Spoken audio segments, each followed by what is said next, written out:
Bueno, entonces el panel de hoy se llama Reflexiones sobre improvisación en danza. La improvisación es un tema amplio y fascinante y pocas veces es que podemos tratarlo desde distintos ángulos. En este caso, como Raimundo dijo, él es un especialista en estructuras de danzas, es un experto en Lava Notation también. María Peredo tiene el background de la danza contemporánea, pero danza contemporánea en Bolivia también, además de otras prácticas escénicas. Beatriz lo va a abordar desde el lado del contact improvisation, ¿no? De la improvisación de contacto, y mi experiencia en danza es del zapateo afroperuano y la semiótica, pero me interesa entender la improvisación como un fenómeno un poquito general, así que esa va a ser mi contribución. Y sin más preámbulos, pues vamos a arrancar con María Peredo. Como preámbulo, simplemente hemos puesto lo que de buenas a primeras se piensa por improvisación, improvisar, y ya vemos ahí una contradicción fuerte. La primera de la Real Academia Española nos habla de algo que se hace sin preparación. Y el diccionario de Google nos habla de algo que sí está preparado y que está más relacionado con una interpretación. Empezando ya de estas diferentes visiones de improvisación, vamos a entrar en una discusión más grande y más compleja. He llamado a este pequeño momento de 5 minutos de lo imprevisible a lo improvisable, pensando un poco cómo abordar la improvisación, y he decidido nombrarla en un principio como una práctica y una herramienta.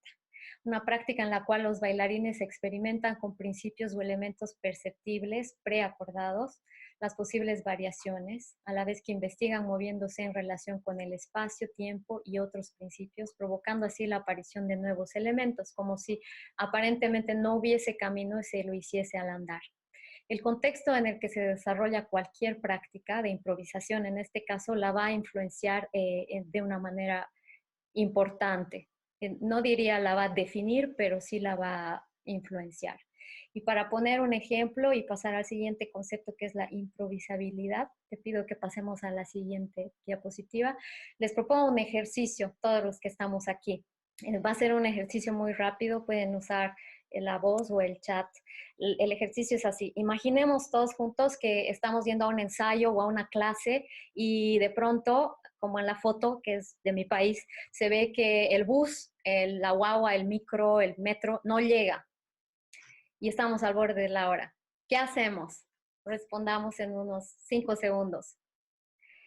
Un ejemplo, yo, no sé, llamaría a mi papá, eh, avisaría a mis colegas, eh, me tomaría un taxi, me prestaría una bici del vecino, etcétera, etcétera. Pues todas esas trayectorias que vamos trazando, todas las posibles respuestas que han tenido todos ustedes ahorita, eh, yo le llamo improvisabilidad, que es, la definiría con 4 características. La primera es percibir lo que pasa alrededor, adaptarse, tomar decisiones en un instante y tomar acción. Eh, y esta improvisabilidad implica conocimiento en sí. Ahora voy a hacer un paneo bastante veloz acerca de la improvisación en danza contemporánea en el contexto boliviano. Te pido pasar a la siguiente diapositiva.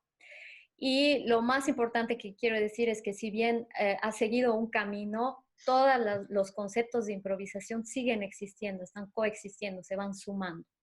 En 1978, en la ciudad donde yo nací, Cochabamba, Melo Tomsic funda una escuela de danza contemporánea cuya base era la improvisación, la base técnica era la improvisación.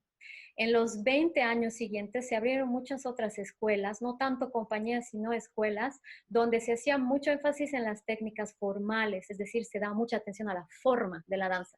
Por ejemplo, el Neo Ballet, Graham, Humphrey, etc. A partir del año 2000 empiezan a llegar nuevas técnicas cuyo énfasis o foco era la improvisación en sí, que venían de David Forsythe, Thomas Howard, David Zambrano, Steve Paxton, y eran, les llamo de segunda mano, porque eran los alumnos de estos maestros o los alumnos de alumnos que pasaban por Bolivia, daban un pequeño o largo taller acerca de esta práctica y luego partían. Y vale decir que estas prácticas han sido continuas en el país. llegando al momento de ahora donde la práctica en sí es la improvisación o la impro es reconocida como una práctica en sí. Paralelamente está la danza tradicional. Raimundo va a hablar mucho más ampliamente de esto, pero en cuanto a la danza tradicional, el término que nosotros los etnocoreólogos utilizamos como improvisación simplemente es igual a baile. Se habla de baile, donde hay un camino, que es el camino de la tradición, todos los elementos que configuran un baile tradicional, que ya está marcado, pero se hace camino al bailar porque el bailarín de todas maneras tiene una posibilidad de improvisar o de cambiar.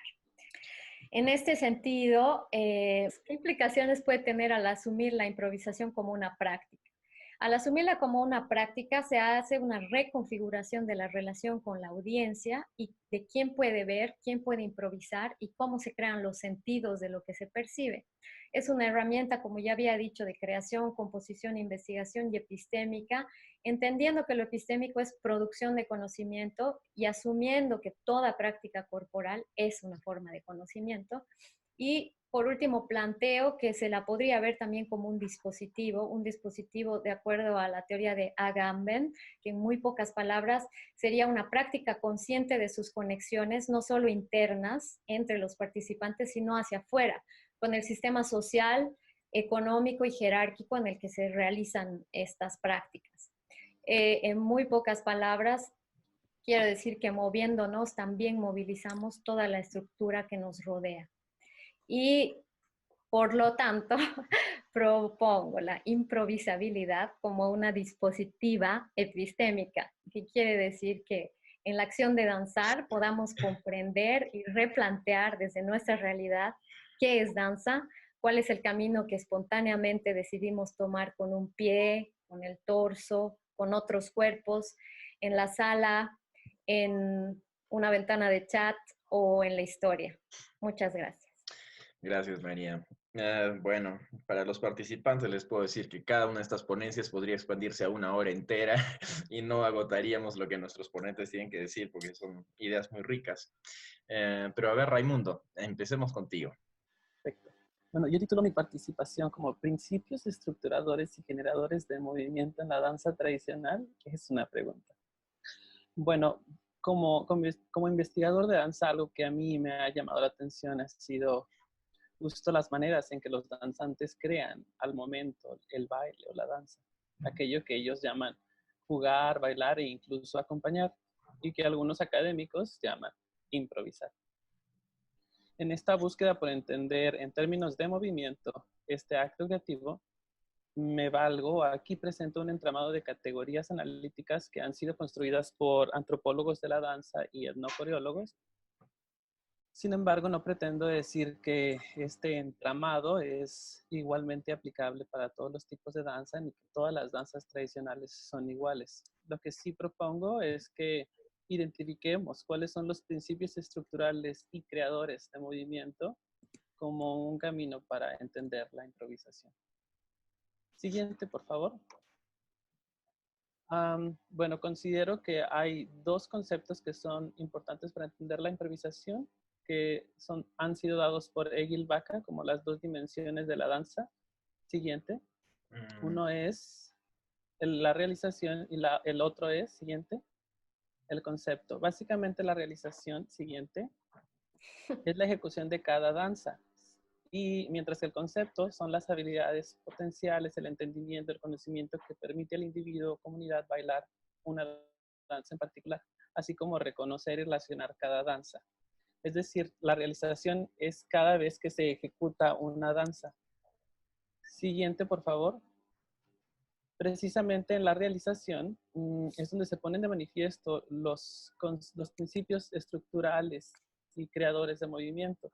Es por ello que Baca y Karoly señalan la primacía de la realización para comprender la danza y estos principios.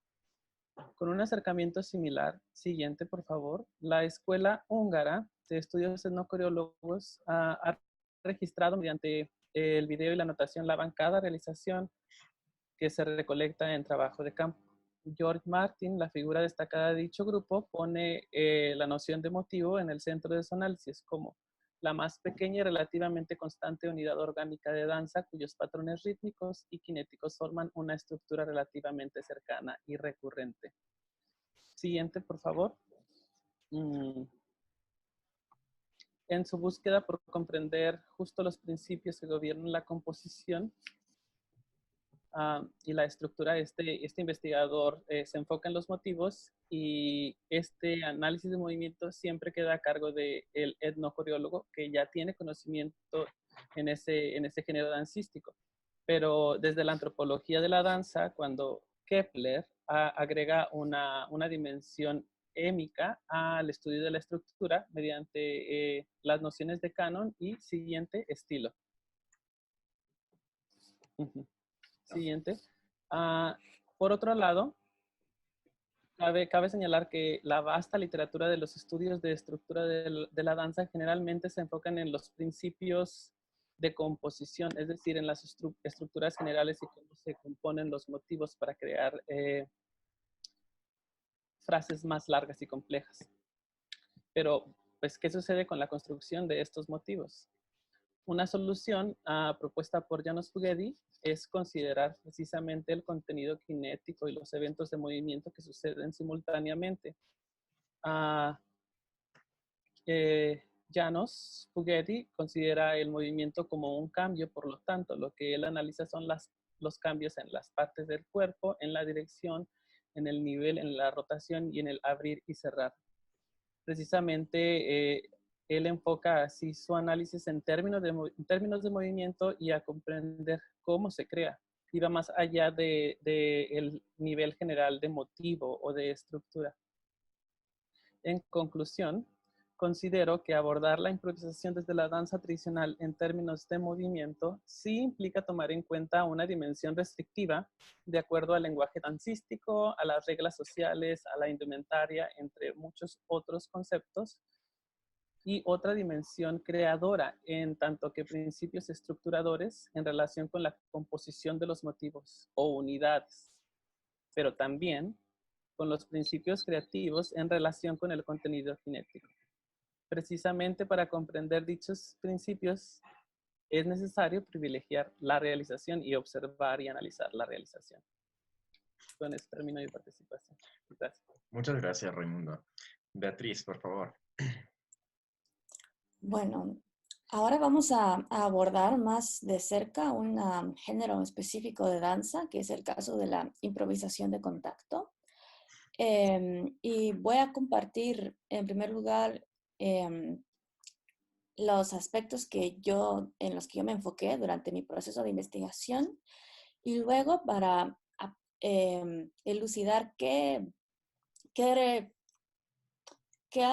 digamos, herramientas analíticas que son parte de mi entendimiento de la improvisación de contacto, ayudan a la reflexión en general de qué significa improvisar y qué entendemos lo que es una improvisación.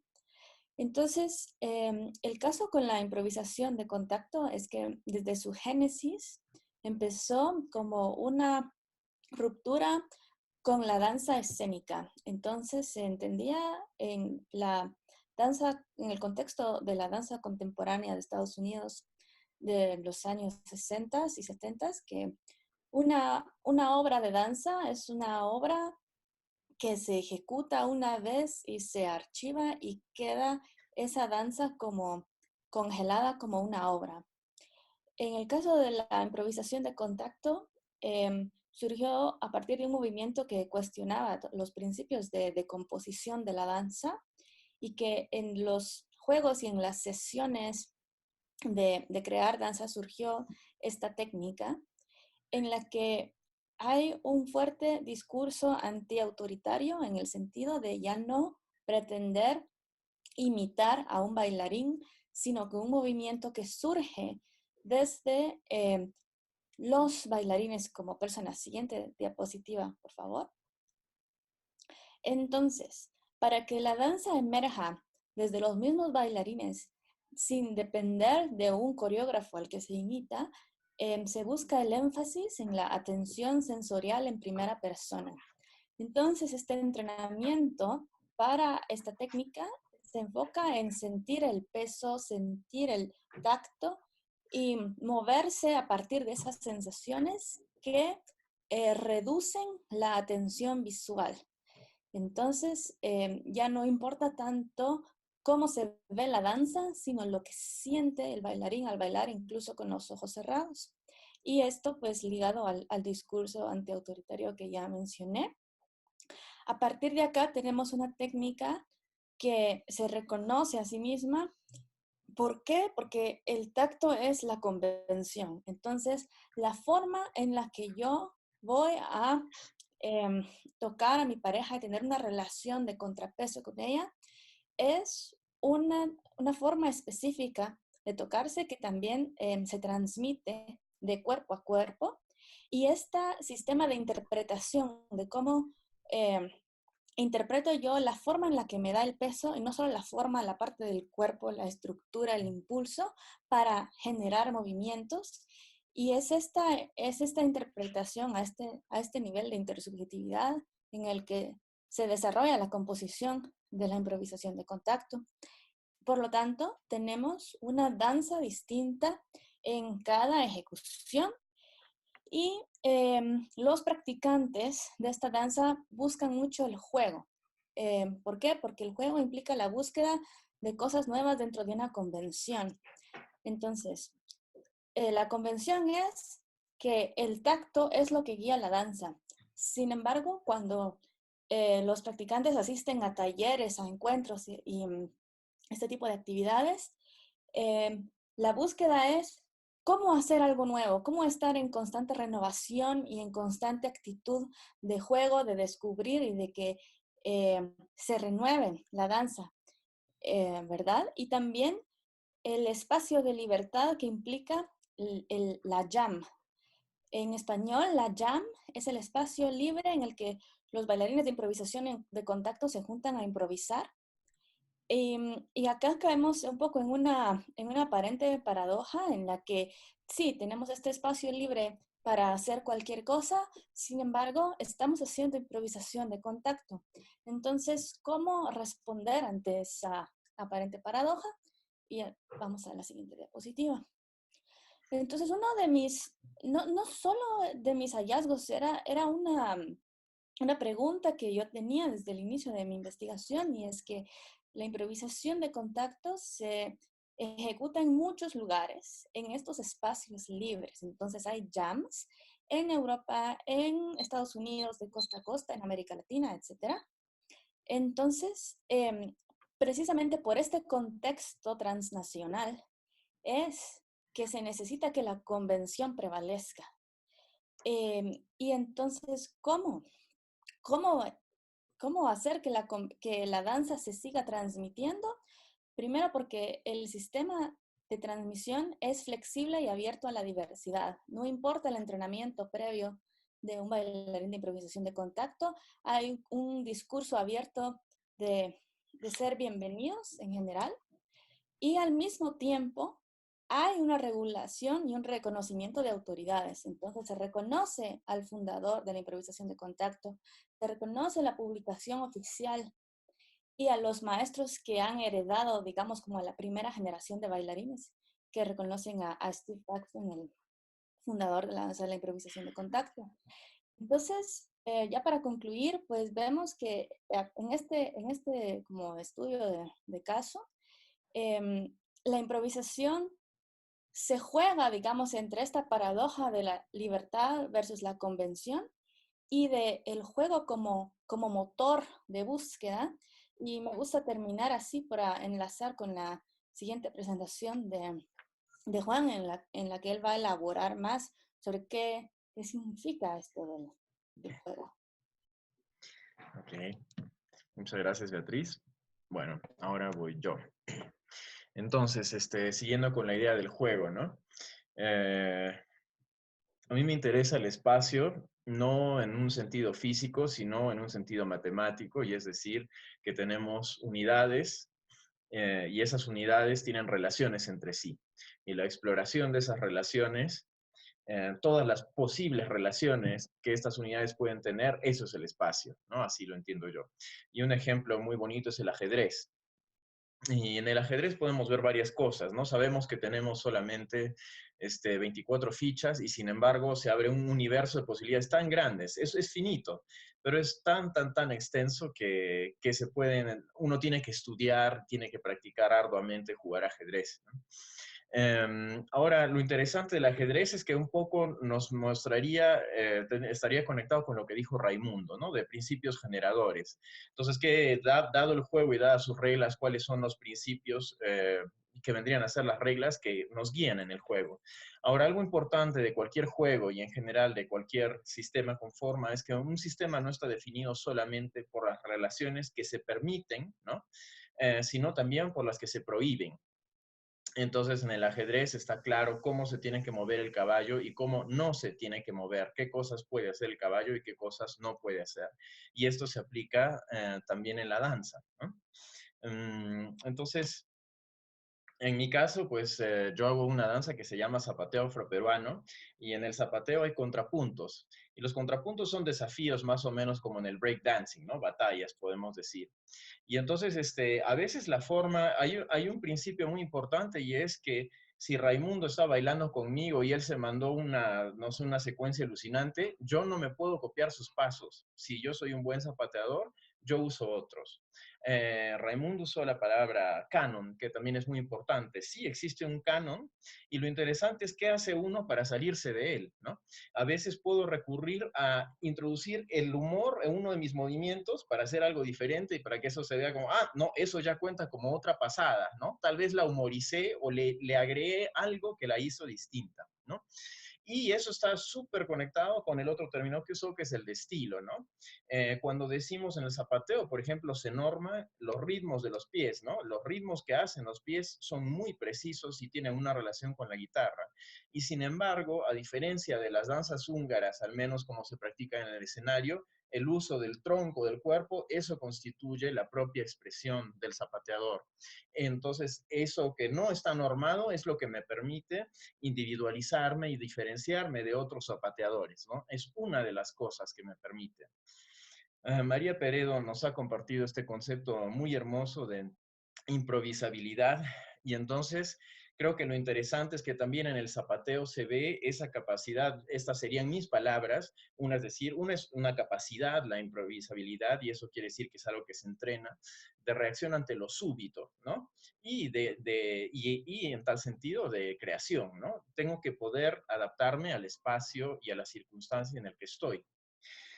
Yo mencioné que me gusta mucho la semiótica y uno de los dispositivos conceptuales más interesantes para mí es el cuadrado de Greimas, ¿no?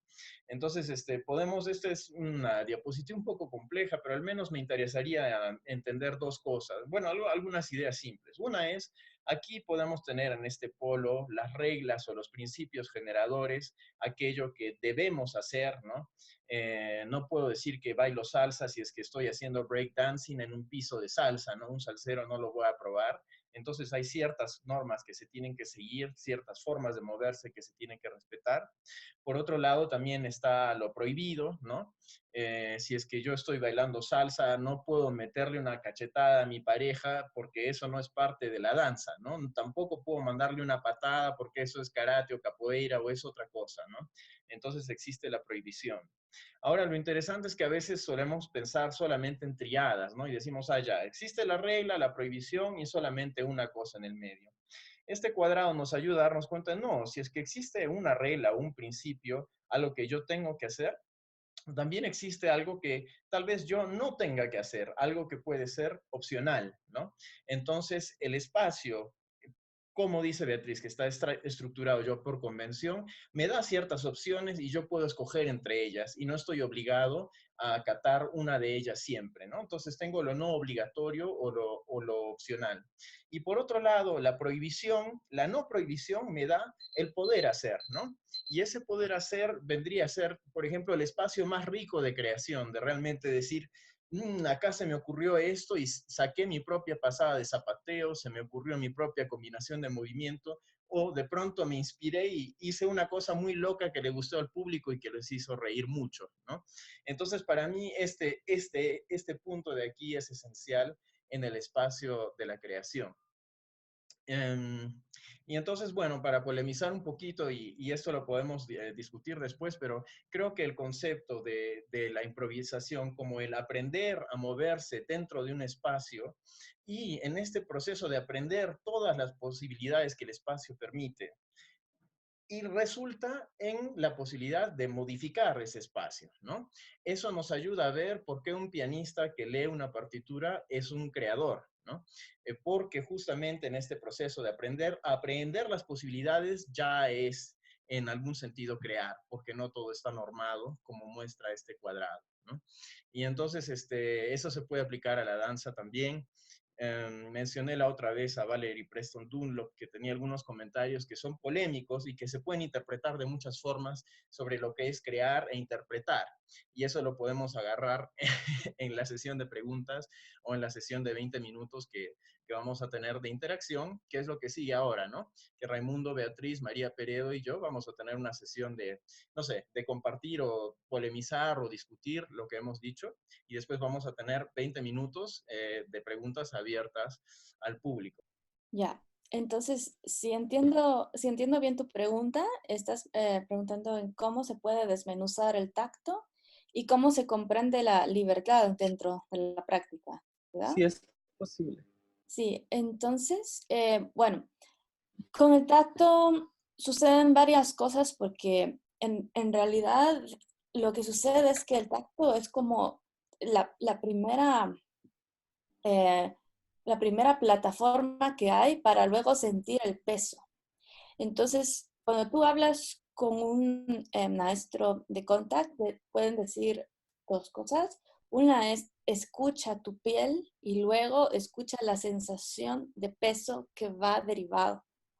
Entonces, son como dos conceptos que en realidad están muy entrelazados y en última instancia, en realidad es la derivación del peso. Entonces, cuando prioriza que se van a tocar las partes donde se pueden recibir más peso, por ejemplo, hombros, por ejemplo, caderas, por ejemplo, espalda, la parte de atrás de la espalda, que es el área más resistente. Entonces, así se va como delimitando qué áreas se pueden tocar y qué áreas no.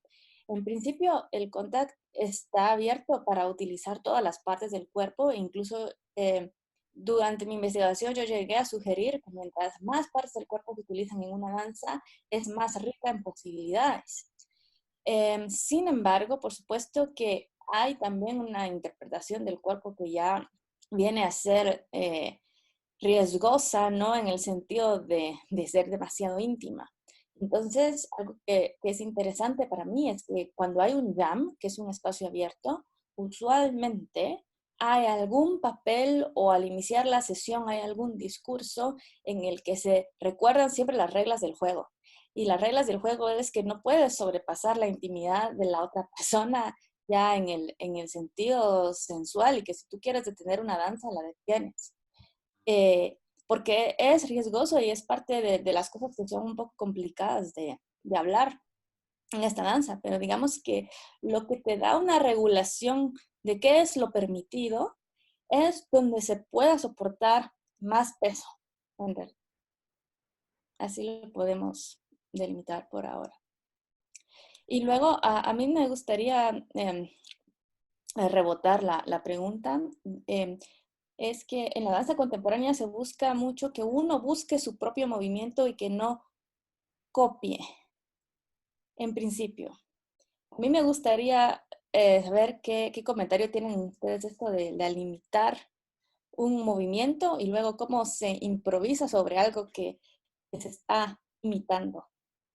Bueno, yo creo que simplemente es mi postura, ¿verdad? Que los principios son simplemente otros, ¿no? Y que si bien hay sistemas estructurados de movimiento que son muy regulados, me parece que la regulación en otros géneros dancísticos como la danza contemporánea es simplemente distinta. Y justo lo veo en improvisación de contacto, ¿no? O sea, qué chistoso que pareciera que el mismo nombre diría la libertad y la exploración, pero al mismo tiempo es muy claro cuáles son los principios, las partes del cuerpo también con las que tú puedes cargar tu peso, las limitaciones físicas un poco. No sé, yo creo que quizás por eso en vez de pelearme por una u otra cosa, creo que me interesa o lo que propongo es eso, que busquemos cuáles son los principios estructuradores y creadores, porque después de una cosa va otra, ¿no? Entonces, diga, esa dimensión es una y la otra dimensión de cómo construyes cada movimiento, pequeña estructura. Es, es una pregunta interesante la que planteas, Beatriz, porque, por ejemplo, ahora en el zapateo afroperuano se está fusionando mucho con el tap, ¿no? Y claro, una persona que no ha visto ninguno de los dos antes dice, ah, bueno, uno es a los pies, el otro es a los pies, parecen la misma cosa. Pero sin embargo, en el zapateo peruano decía que, por ejemplo, el motivo no es la unidad significativa básica, porque se trabaja con estructuras un poquito más largas que usan células para desarrollarse, ¿no? Entonces, y dicen, pero entonces, ¿cómo, justamente, cómo vamos a crear motivos, decía un maestro, cuando ya nuestros padres y nuestros abuelos nos lo dieron todo, ¿no? Eso ya está, ¿no? Y el problema es justamente los zapateadores son gente muy inteligente, muy consciente de las estructuras que usan y de cómo las abstraen. Pero creo que no se han puesto a analizar un poco que podrían usar estas estructuras para producir pasadas nuevas, ¿no? Creo que ya no hay un canon tan sólido y tan establecido que se trata de variar el canon ligeramente en lugar de crear cosas nuevas. No me puedo aguantar y no sé si es que se ve aquí, pero por ejemplo, un ejemplo de estructura es yo agarro y hago así, una célula, ¿no? Para yo poder hacer una secuencia de esa célula, digo, repito, y después varío, ¿no? Una pasada muy sencilla, de las primeras que se enseñan, y sin embargo muchas pasadas de zapateo, de formas más complejas, incorporan esa estructura fundamental. Si es que somos conscientes de estos principios de los que habla Raimundo, podemos renovar la danza tradicional y el folclore, ¿no? Y podemos, en ese sentido, improvisar también, desarrollar la improvisabilidad de la que habla María y, boom, traerlo en tiempo real, ¿no? Que creo que ese es that's the dream, ese es el sueño, ¿no? Yo creo que a mí me encantaría preguntarle a María qué piensa ella, ¿no? Como si, dado que ella es una practicante, una bailarina de danza contemporánea, ¿cómo ve si es que estos principios están en su práctica o simplemente algo cree que no apliquen, ¿no? Sí, como justamente había dicho al inicio, yo pienso que el contexto en el que se realiza cualquier práctica o cualquier evento, ya sea de improvisación o de danza en sí, va a modificar y va a afectar todo lo que esté pasando. Por ejemplo, si hacemos una sesión de contact en Irán ya bailar es prohibido. Entonces, en Irán vamos a tener que hacerlo en una casa a escondidas, con los rostros tapados. Hay zonas del cuerpo que son imposibles de tocar debido a la religión, pero eso no quita que esa práctica y ese momento sea contact. Simplemente que las normas han ido variando mucho. Y además cabe decir que más de la mitad de las prácticas en danza contemporánea son muy formales, o sea, sí están basadas en una forma y en copiar y justamente en repetir, en nombrar o en refrasear lo que los grandes, entre comillas, los grandes creadores han hecho en algún momento. Bueno, eso puede ir más allá del gusto o de la ideología de cada quien, pero me parece que eso también forma parte del gran marco a lo que llamamos danza contemporánea. Tengo ganas de hacerte una preguntita más, María, y es como tú has explicado la influencia de maestros occidentales en Bolivia, y entonces mi curiosidad es si es que tú sientes que hay una diferencia entre el concepto de improvisación danza contemporánea en Bolivia y el concepto de improvisación danza contemporánea, porque tú has vivido y vives y bailas en Europa también. Entonces, eso es una curiosidad. Si entiendo bien tu pregunta, es ¿qué paralelismos haría entre la danza contemporánea en Europa y en Bolivia? Paralelismos y diferencias. Sí, sí. Interesante, gracias. Lo que yo siento que en Europa, en las prácticas de improvisación, se necesita, o sea, siempre se practica porque se necesita reforzar, es justamente esta improvisabilidad. O sea, si aquí en Europa no llega un tren ahora, es porque ha habido un accidente increíble. Entonces, esta improvisabilidad no es algo que venga inmediatamente.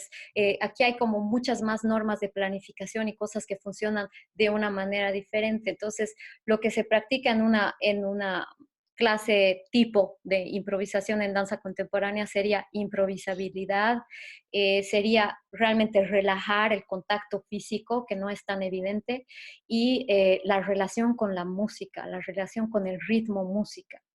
Por lo contrario, en Bolivia, porque venimos de ciertas danzas tradicionales y de ciertas tradiciones formales, la improvisabilidad, la relación con el ritmo y el estar cuerpo a cuerpo, el estar pegados uno a otro, no es algo que haya que practicar.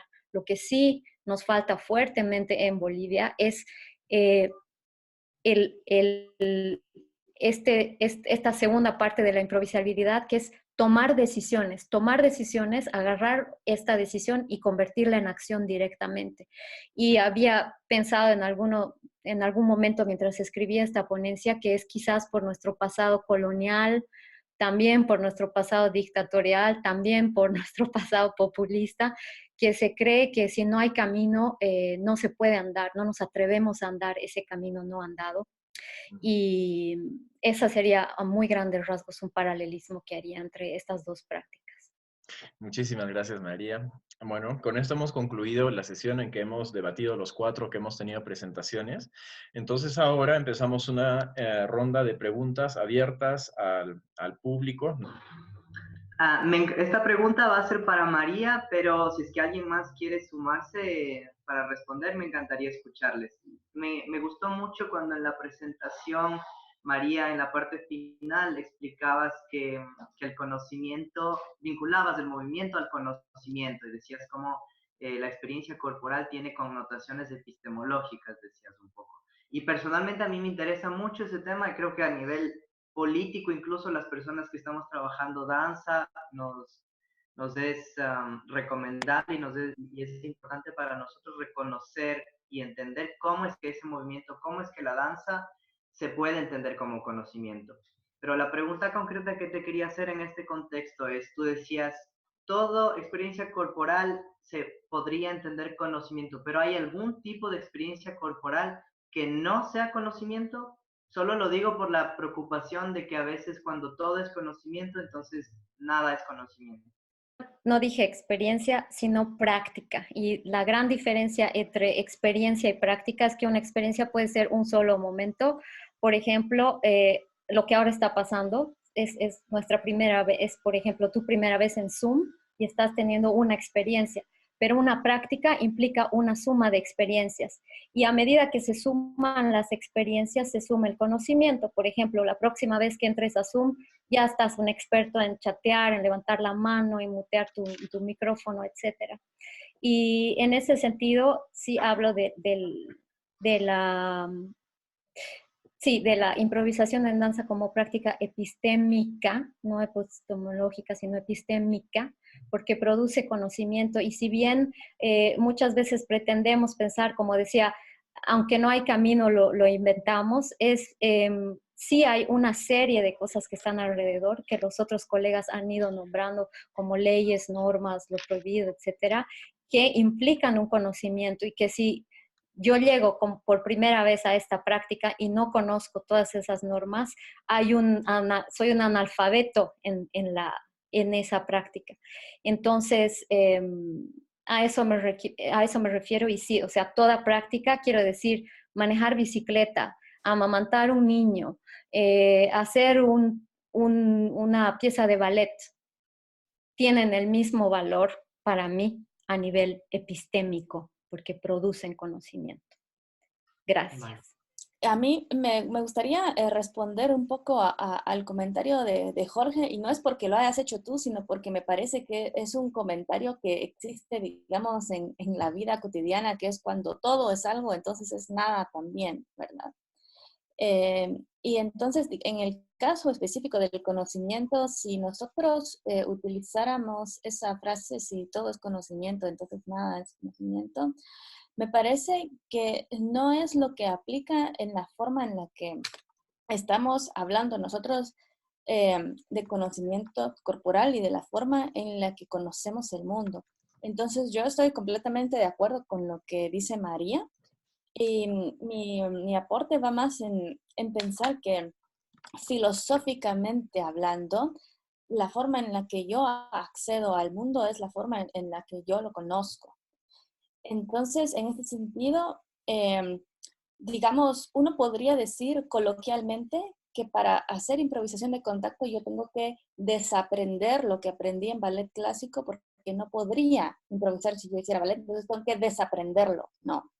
Pero fenomenológicamente hablando, eso es imposible.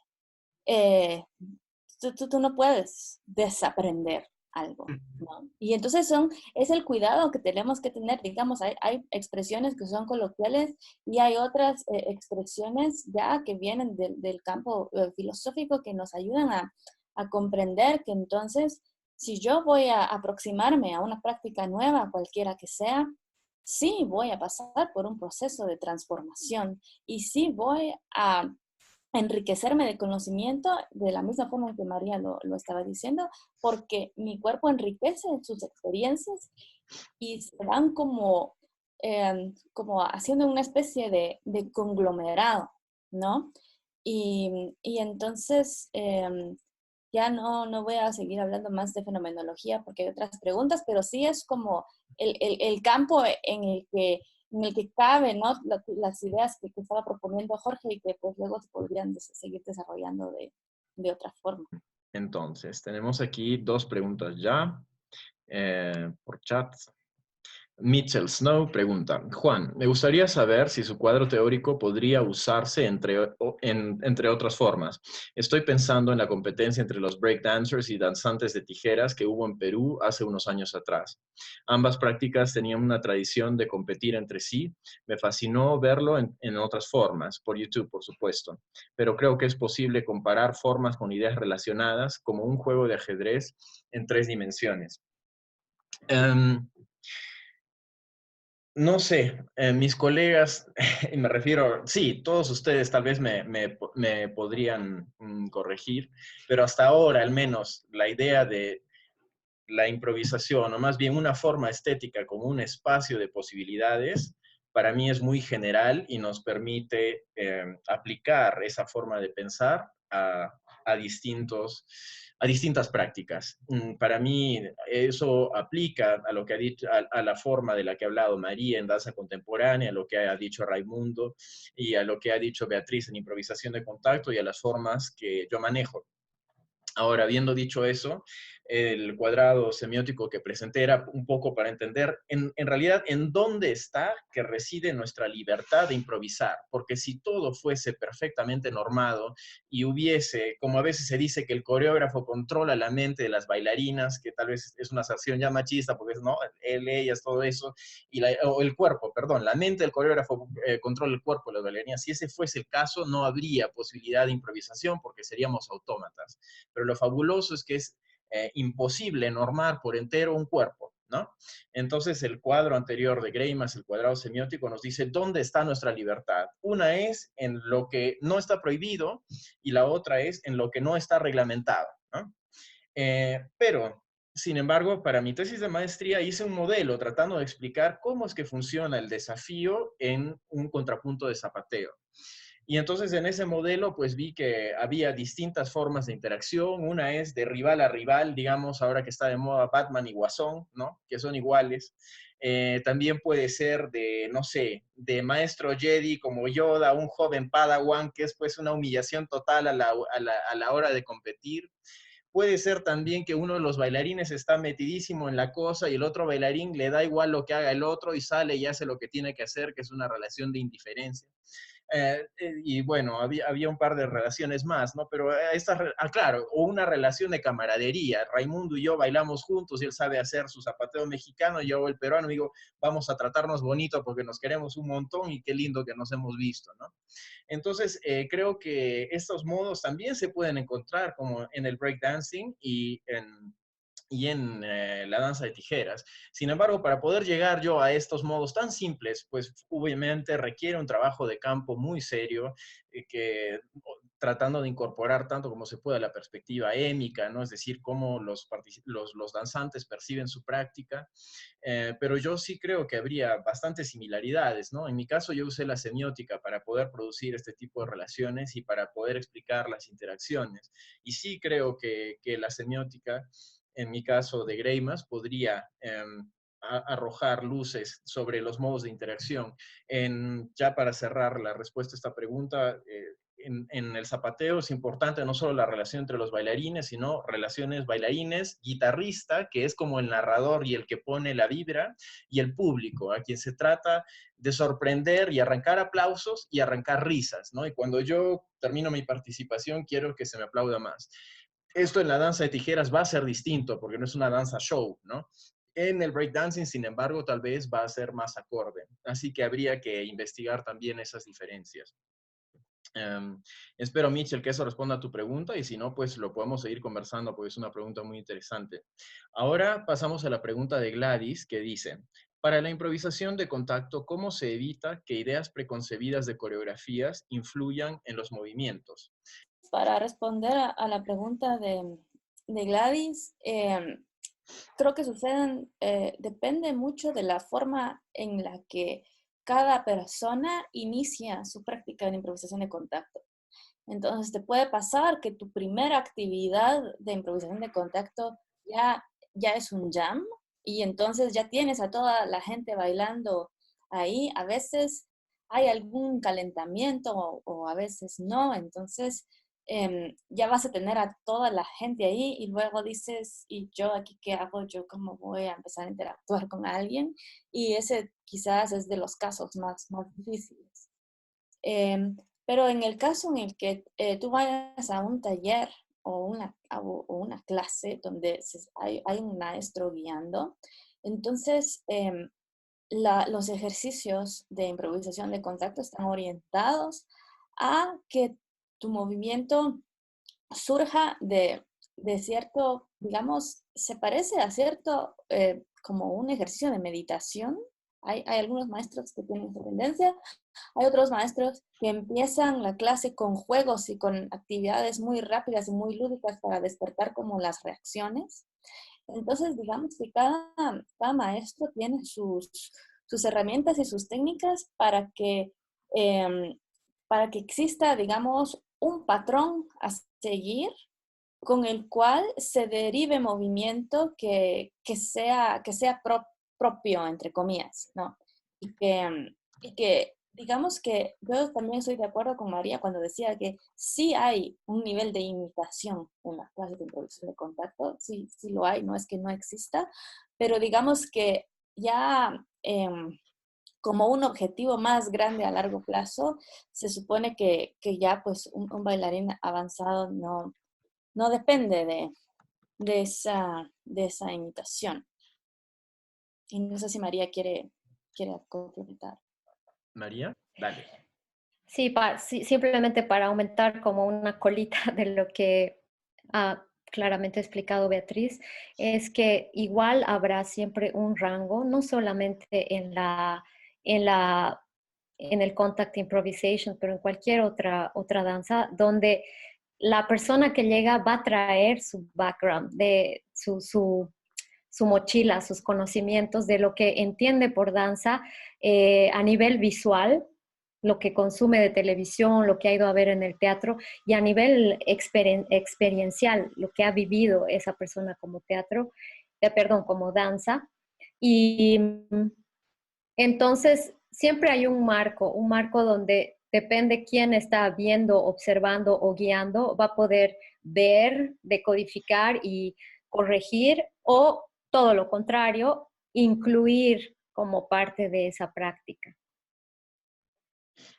Ok, muchas gracias, María. Estefanía tenía la mano levantada, así que, a ver. Me quedó un poco retumbando y algo que dijo María hace un rato sobre en la improvisación.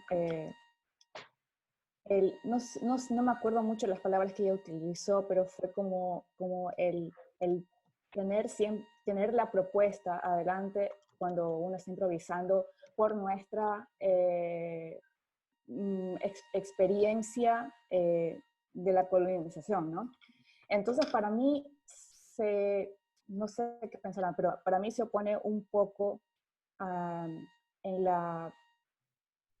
los principios del contact improvisation, por ejemplo, de la escucha, ¿no? La escucha del otro. Y yo lo relaciono un poco con algo que yo aprendí en el fieldwork que hice en Grecia, en el que estudié una técnica de danza contemporánea y que también tiene mucho de improvisación. Y la maestra siempre nos decía, traten o eviten en lo posible de proponer sus ideas.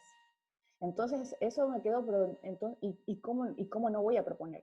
Entonces, luego le pregunté y me dijo, lo que pasa es que si estás siempre proponiendo ideas, vas a proponer las mismas ideas. En cambio, si tú escuchas a la otra persona y partes de lo que la otra persona te está dando, se van a generar nuevas ideas.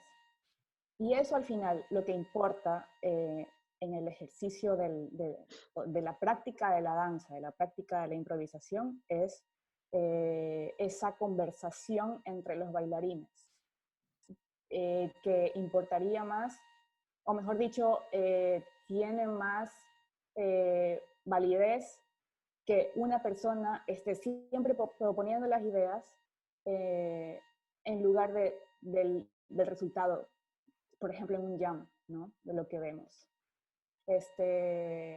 Eso. Y me queda la pregunta, ¿qué es lo que se prioriza en la improvisación, en conjunto o en dúo? Eso nada más. Simplemente creo que esa es una pregunta muy grande y que es una pregunta que puede ir a todos los participantes que estamos aquí y que tendría también 10 respuestas diferentes. Sin embargo, voy específicamente al momento en que hablo de que hay una reconfiguración de la relación con la audiencia y creo que Beatriz lo ha explicado muy claramente en cómo hay un shift, cómo hay un cambio de peso entre cuál es la relación con lo visual. Entonces, cuando uno deja de ser audiencia y es participante, el hecho justamente de lo que tú hablas, del diálogo, del grupo, de estar todos en un momento compartido tomando decisiones al mismo tiempo, para mí es un reto en cuanto a cómo se concibe la danza contemporánea en mi país. Tal vez, Beatriz, ¿quieres decir algo más? Quiero hacer dos anotaciones. La primera es que María propone este concepto de improvisabilidad, el cual ella está expandiendo en varios contextos. Ella lo está expandiendo hacia un contexto desde un marco colonial, lo está expandiendo a un contexto de comparación entre dos continentes. Entonces, digamos que ese concepto depende de dónde vamos a delimitar qué es lo que queremos ver con ese concepto. Y por eso es que me permito ser un poco cuidadosa con eso y depende de qué queremos ver. Por eso es que esa es mi interpretación cuando a Estefanía decía, bueno, pero tal vez esto de ser un pasado colonial no encaja con estudiar otras cosas de improvisación, pero es que depende de qué contexto estamos viendo. Ya para aterrizar en la danza, sí, yo he escuchado también muchas veces y me pareció súper interesante esta frase que has traído, que es que si tú guías demasiado solo vas a bailar tu danza, porque en el contexto del contact existe la premisa de que es una danza que surge de dos y que uno tiene que buscar esa danza nueva todo el tiempo y este juego del que yo estaba hablando y no repetir patrones que se traen, ¿no? Aunque es imposible no traerlos, es lo que estaba diciendo María también. Ahora, lo que yo quisiera hacer es enlazar un poco a otras prácticas para dar la palabra también a Raimundo acá.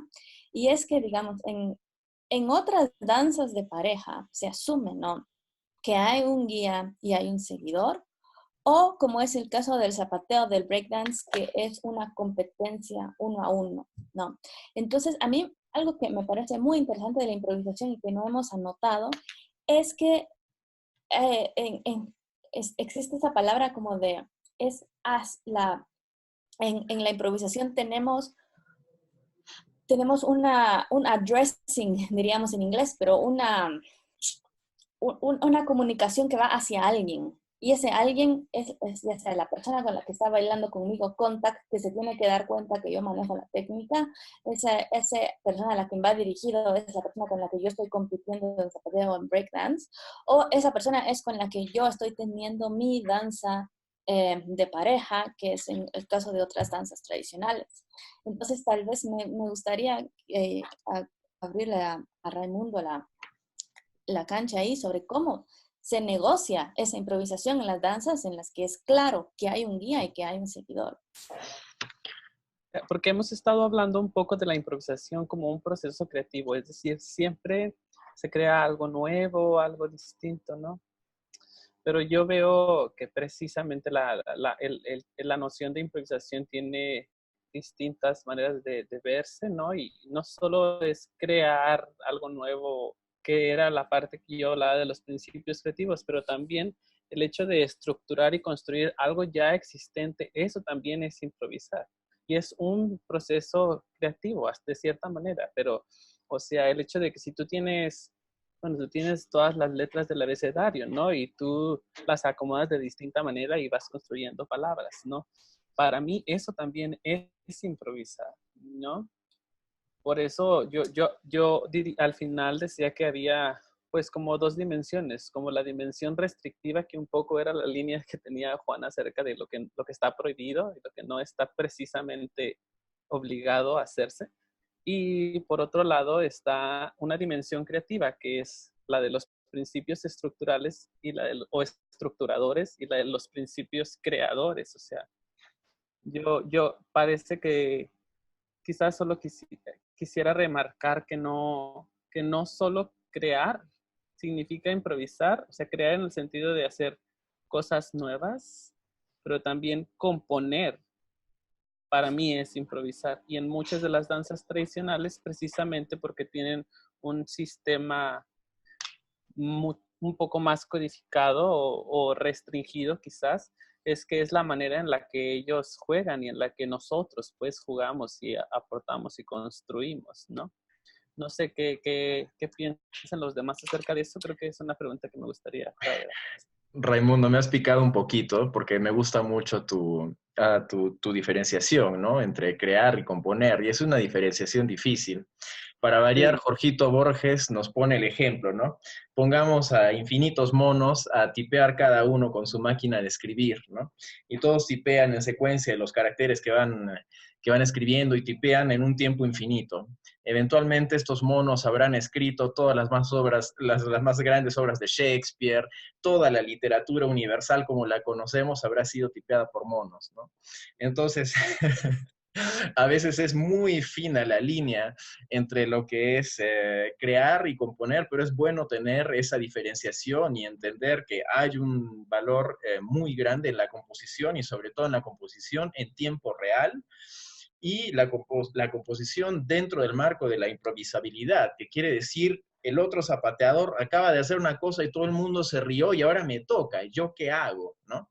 Entonces, juego con elementos que ya conozco, pero les tengo que dar algún giro apropiado o la selección de esos elementos ya denota muchísimo, ¿no? Y justamente creo que eso le da valor a tu investigación y a tu labor como investigador, ¿no? Que tu empresa es justamente la de encontrar esos principios estructuradores, y en general mi impresión de de lo que he visto en la academia es que nos falta énfasis en eso, ¿no?